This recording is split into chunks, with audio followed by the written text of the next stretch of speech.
Shalom, selamat pagi Bapak Ibu Saudara yang dikasihi oleh Tuhan. Senang sekali karena pada pagi hari ini kita masih diberikan kesempatan oleh Tuhan untuk sama-sama mendengarkan renungan kebenaran firman Tuhan yang pasti memberkati kita semua. Judul renungan firman Tuhan pada pagi hari ini adalah Hikmat Allah. Saya mengambilnya dari Amsal pasal yang kedua ayat yang ke-6. Karena Tuhanlah yang memberikan hikmat, dari mulutnya datang pengetahuan dan kepandaian. Apakah yang dimaksud dengan hikmat Allah itu sendiri?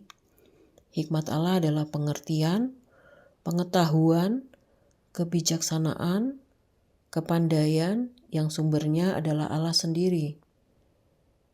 Allah adalah hikmat itu sendiri. Allah lah yang menciptakan segala sesuatu dengan kebijaksanaannya. Allah yang menciptakan bumi beserta isinya dengan sangat baik dan sempurna adanya. Di dalam Amsal pasal yang ketiga ayat yang ke-19 sampai dengan ayat yang ke-20, dengan hikmat Tuhan telah meletakkan dasar bumi, dengan pengertian ditetapkannya langit. Dengan pengetahuannya, air samudera raya berpencaran dan awan menitikkan embun. Dan manusia sendiri sebagai umat ciptaan Tuhan yang paling mulia dan sempurna. Kita sangat membutuhkan hikmat Allah dalam menjalankan kehidupan kita sehari-hari, apapun profesi dan jabatan kita saat ini.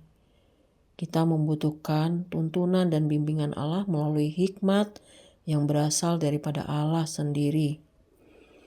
Seringkali kita mengalami kesulitan dalam mengambil setiap langkah-langkah, mengambil keputusan-keputusan, mencari jalan yang terbaik atau harus memilih mana yang terbaik bagi kehidupan kita. Kita memerlukan hikmat dan kebijaksanaan dari Allah untuk melakukan semuanya itu. Jika kita telah terbiasa untuk menyerahkan pikiran dan kehendak kita kepada pikiran dan kehendak Kristus, maka otomatis kita akan terus berjalan dalam rencana dan kehendak-Nya, dan mengambil setiap keputusan dalam tuntunan dan hikmat Allah itu sendiri. Mari kita belajar dari kitab 1 Raja-Raja pasal yang ketiga. Di sana kita dapat belajar dari Salomo bahwa ketika Tuhan mempercayakannya sebagai seorang raja yang masih muda dan belum berpengalaman, hal yang paling sangat dibutuhkan Salomo bukanlah kekayaan, kemuliaan, dan hormat pujian dari siapapun.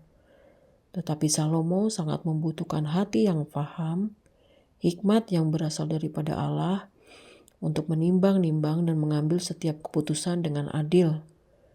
Dan yang luar biasa adalah bahwa Allah menganggap permintaan Salomo adalah permintaan yang sangat tepat dan bijaksana bagi Salomo sendiri.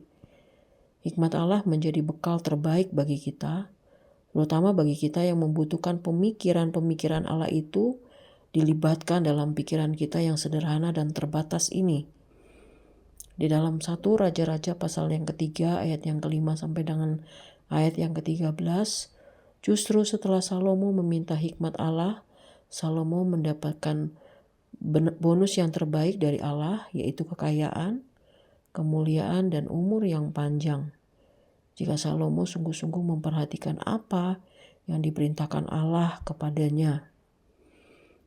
Juga di dalam Amsal pasal yang kedua ayat yang keempat, jikalau engkau mencarinya seperti mencari perak dan mengejarnya seperti mengejar harta terpendam, maka Tuhan akan mengaruniakan yang pertama. Dalam Amsal pasal yang kedua ayat yang kelima, kita memperoleh pengenalan yang benar tentang Allah.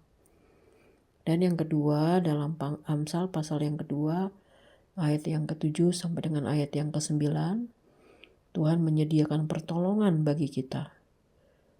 Tuhan juga menjadi perisai dan pelindungan bagi kita.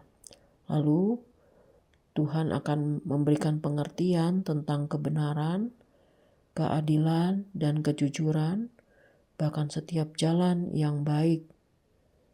Di dalam 1 Korintus pasal yang ketiga ayat yang ke-18 sampai dengan ayat yang ke-20. Janganlah ada orang yang menipu dirinya sendiri. Jika ada di antara kamu yang menyangka dirinya berhikmat menurut dunia ini, biarlah ia menjadi bodoh supaya ia berhikmat. Karena hikmat dunia ini adalah kebodohan bagi Allah. Sebab ada tertulis, ia yang menangkap orang berhikmat dalam kecerdikannya. Dan di tempat lain, Tuhan mengetahui rancangan-rancangan orang berhikmat, sesungguhnya semuanya sia-sia belaka. Hikmat dari dunia ini tidak sama dengan hikmat Allah. Bahkan Allah mengatakan bahwa hikmat dunia ini adalah kebodohan bagi Allah.